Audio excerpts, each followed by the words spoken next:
de ce qui me paraît effectivement la question centrale là-dedans, le mal, et plus précisément, parce que c'est pas le mal, c'est le diable. Puisque Jésus lui dit, Jésus parle de Satan, il dit que Satan est entré en lui. Qu'est-ce que Satan? Ce sont les apôtres qui disent ça. Jésus ne le dit jamais. Bon, alors non, il dit l'un d'entre vous, l'un de vous est un démon. L'un de vous est un démon. Qu'est-ce que c'est que Satan?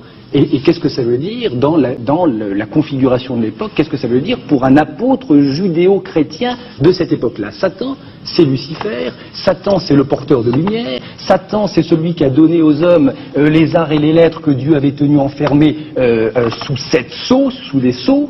Et donc Satan, c'est d'une certaine manière l'intelligence, c'est la clairvoyance, c'est la pénétration, c'est tout ça Satan. Alors moi j'ai tendance à penser que le fait que Judas soit Satan, ça veut dire que dans ce groupe, dans cette cohorte d'apôtres, Judas était celui qui, de manière immanquable, était le plus à même de deviner, de reconnaître ce que Jésus annonçait en ce moment et de reconnaître le Fils de Dieu en Jésus. J'ai tendance à penser que ce message, qu'aucun des 11 autres, grâce au diable, bon, bien alors entendu, vous admettez l'existence du diable. Ah, jamais l'existence du diable. Et comment? Bien sûr, jamais l'existence du diable. Mais je dis que le diable, on n'aura quand même pas perdu notre soirée complètement. Il reconnaît l'existence du diable. Pourquoi c'est pour vous j'ai toujours important? Ah bon, ça me paraît essentiel. Pourquoi? Parce que c'est la face cachée de Dieu? Non, de Bernard-Henri. Ah bon? Oui.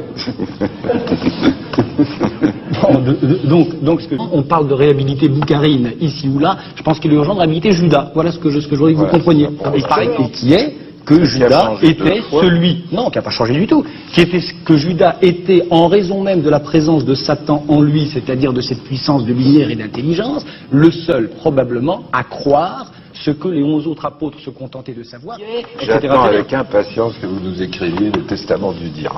Hein?